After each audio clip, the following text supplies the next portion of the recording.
Assalamu alaikum and welcome to a new series of The Struggle Within on Ahlulbayt TV.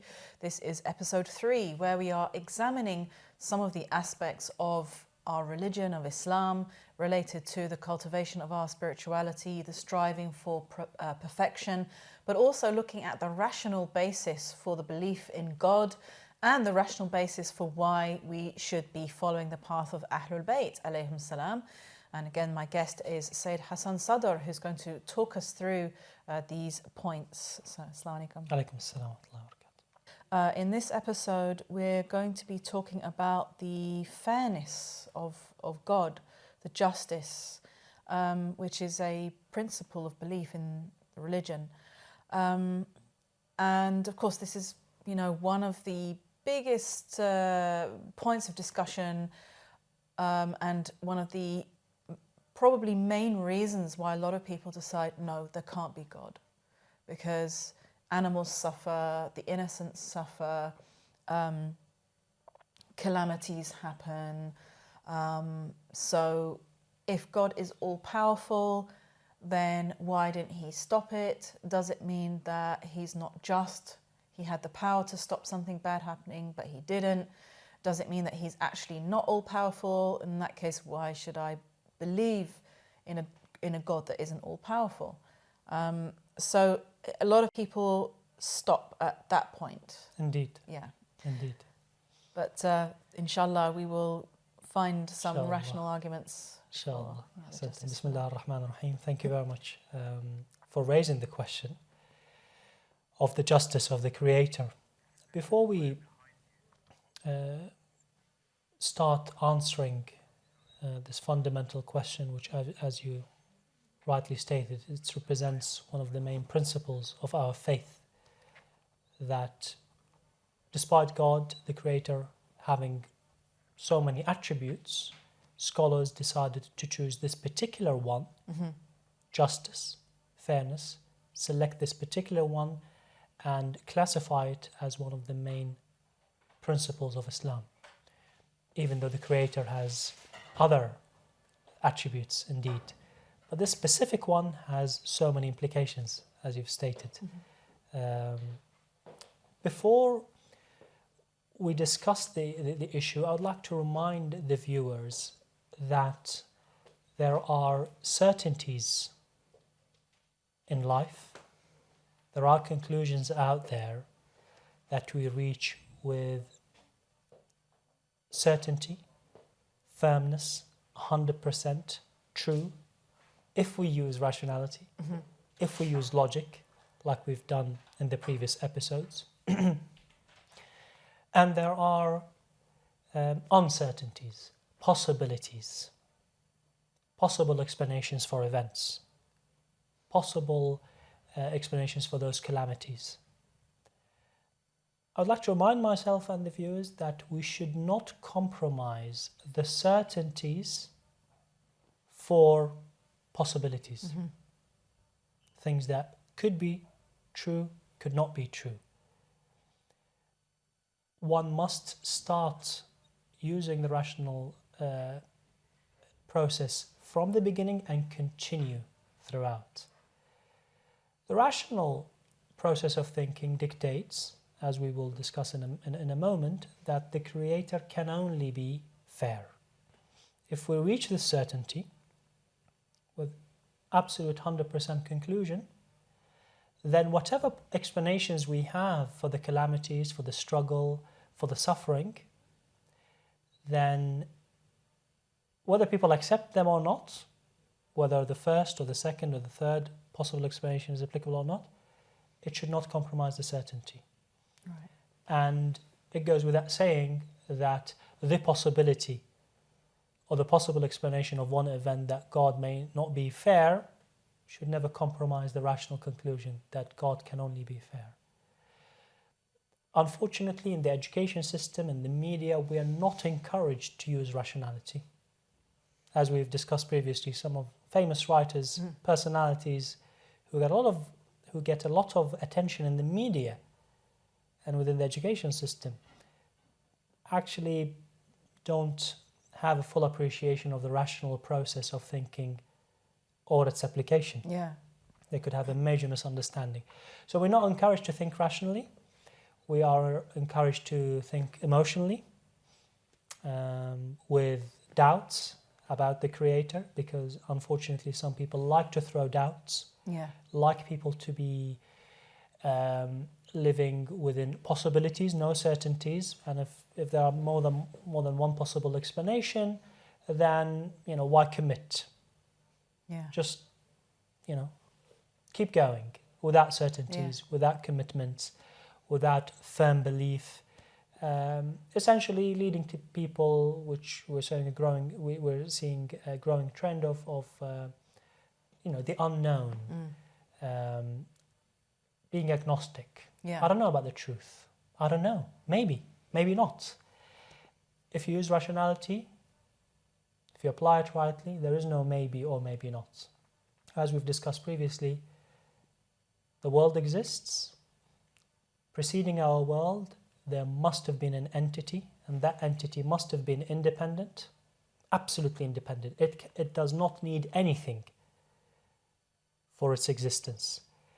This entity cannot have any limits, cannot have any borders. No limits, no borders, nothing. No shape, no three-dimension, nothing. Thirdly, it is intelligent.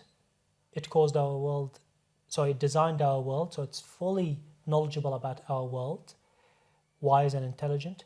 It created our world, so it must be fully able. And if you combine the second conclusion, it has no limits, with the fourth one, the ability of this entity is limitless.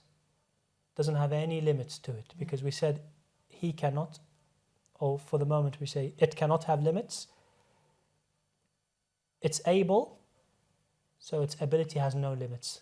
And finally, it's alive, so it's a higher being. That's the rational conclusion of the Creator. If we apply rationality to this question of fairness, before we discuss the possible explanations in line with this rational conclusion, let's just discuss the attributes of God before we move on to our world. Establish the certainty there, then examine the world. Now, we discussed that the first attribute of the higher being, the entity that existed before our world, is that it must have been independent, completely independent. God, the higher being, cannot need anyone or anything. Fully independent, not in need of anything or anyone. Otherwise our world cannot exist. And since it exists, he must have this attribute of independence. Let's park that on the side and discuss what would push anyone, including the Creator, to be unjust. If we try and narrow down the possible explanations behind anyone treating people unfairly, harming them, being unfair to them, what could be the explanation? I guess people could think of a dictator who needs to stay in power. That's why he or she oppress their people. You could think of a class in society that as a group they discriminate against another group within their society or community. Why? Because they've got certain benefits that they need to protect.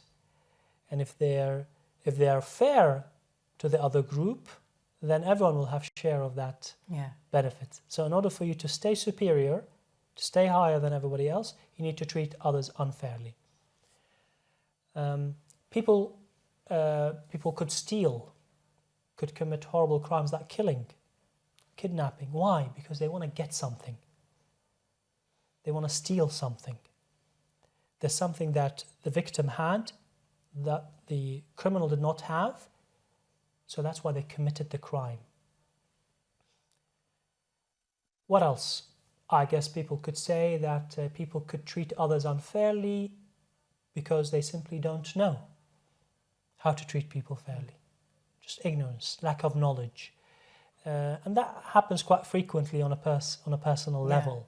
when people mistreat others because they don't appreciate their background, they don't have the same social skills, they just basically lack of knowledge. So whether it's a dictator, a class in society, a ruling minority or a majority, a thief, a criminal, it all actually comes down to one basic feature of that person, class, or a group. They need something. Mm-hmm. They need something. Right. They need that wealth. They need that superiority in society. They need that position to stay in power. They need something. That's why they are treating people unfairly. Or it's lack of knowledge. So it's either need or lack of knowledge. And I guess some people are unwise. They've got no needs, they've got the knowledge, they still do it. So they are a bit unwise in their use of resources and abilities. Let's take those two main, or the third one, and let's examine our firm conclusion about the attributes of the Creator. The first of those attributes that the Creator must have had was that he was completely independent. So he cannot be in need of anything. So that's the first possible reason why would someone hurt others, harm others, be unfair to others. They need something. With God, it's completely unapplicable. He's not in need. He's completely independent. And again, he can only be independent. He can only be independent. If you say he's a dependent form of existence, then you've added another, like the example you used before, another domino piece to the row of domino pieces. He can only be independent, so he cannot be in need of anyone. So the first possibility of why would he be unfair, we can rule it out. Second possibility, lack of knowledge. Well, God is the creator of the world. He created every single part of it, so he does not lack knowledge. It's very simple and straightforward. Could God be unwise? Well, we said whatever he has with no limits. So knowledge and ability without any limits, adding to it the beauty of this universe, the wisdom behind the universe, he must have wisdom. He must be intelligent without any limits. He must be wise without any limits. So for the three possible reasons why would someone be unfair: in need, not applicable to the Creator; lack of knowledge, not applicable to the Creator; lack of wisdom, not applicable to the Creator. So the rational conclusion, if you follow rationality, and the viewers and everyone is encouraged to do that all the way, is that the Creator of this world can only be fair, because he has no other reason not to be.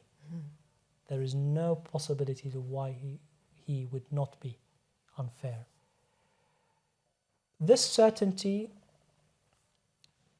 is how we should look at the world, not vice versa. We should not start with events in the world and then examine God and say, why, what happened to that poor child, or that community, or that prophet, or that imam? How could the Creator do this to him? You should stay the other way around. You should start examining the Lord, because the Creator is ultimately the center of our journey. He's the goal of the journey. He's the center of the journey. He should be present at every moment. And that is how the prophets and the imams led their life, always focusing on him. If you start with him first, you reach the certainty that he can only be fair. So then we have obviously, we need to have answers for the suffering in the world. Sometimes people have the view that suffering can help to bring people back to Allah. As an example, I think Imam al-Sadiq alayhi salam said that there is one entrance to paradise for those who have had serious illnesses. Indeed. So suffering can be seen as something maybe outwardly very difficult, but inwardly Indeed. it can have a lot of benefit. But then there is the suffering of animals that didn't do anything to anyone, or the suffering of children, like you say, or buildings collapsing, as we have seen with the garment industry in Bangladesh. So the question would be, well, if Allah is just, why does He allow this to happen? Doesn't He care about His creation? And why is He allowing them to suffer? Indeed. Moving from rationality into the application of the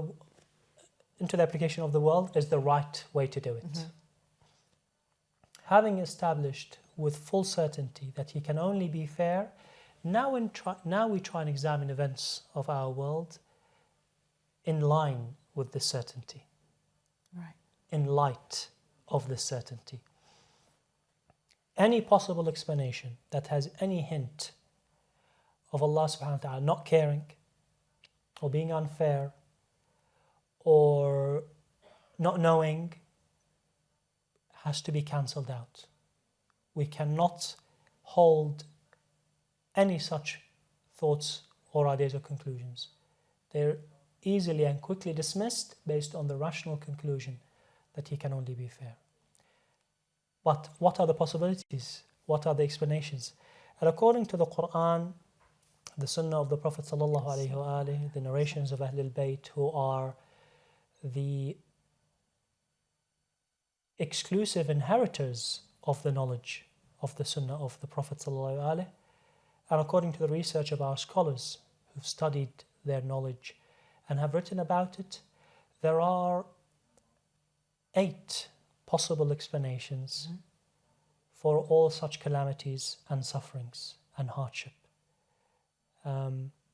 Every single hardship, calamity, disaster, illness could have one of those possible explanations or more, but none that would hint to the Lord being unfair, because rationally He can only be fair. To start with, number one, let's remind ourselves that the end of this life is not really the end. In other words, death is not the end. Yeah. And in fact, whilst we are at this first point to remember that the end of this life is not the end, it's worth sharing with the viewers the important conclusion about the existence of the hereafter, which is again one of the main principles of Islam, that there is life after death, or that there is life after death, or that death is not the end. It cannot be the end. Yeah. How do we make that conclusion? In a very simple way, without even opening the Quran, and we will open the Quran later on to find out how these are all in the Quran. But before even we start opening it, moving from the firm conclusion that God can only be fair into the observation of this world, that there are some very clear events which are unfair are taking place. For example, a criminal, a dictator who commits such horrible crimes that affects, negatively of course, affects the lives of millions of people, generations to come after him, because of his personal decisions and the group that surrounds him. How could that dictator suddenly just die, disappear off the face of the earth, and not be accountable? Yeah. Not being judged, not paying the price for what he has done. You have a firm conclusion that God is fair, can only be fair, and you have this man, an example. Unfortunately, there are quite a few examples in modern history and in the history of mankind in general. How could he or she die without any accountability? And any form of accountability in this life is not enough, because what, would you put someone in prison and you think that's enough accountability for ruining the lives of generations? That's a good point, yes. That's not really accountability. That's you stopping him from further destruction. Yeah. But what about the consequences of his destruction over his years in reign, 20, 30 years? Certainty, God is fair. Observation, there is no fairness in this world. Why? Because death is ending this world. Hence the only conclusion that death is not the end. There must be life after death, in which the justice of Allah will be demonstrated. Okay. So this is a very simple way of us proving, even before we open the Quran, and we need to open the Quran, even before we do that, that there is life after death, and death is not the end. So for any Muslim or non-Muslim watching out there, certainty, God is fair. What you see in the world of injustices, death is ending the chapter of that human being in this life, but that chapter is still open. There is life after death. There must be life after death. Now for us to know what kind of life, the details of that life, what will happen after death, rationality and logic stop here. Okay. We need further resources to explain.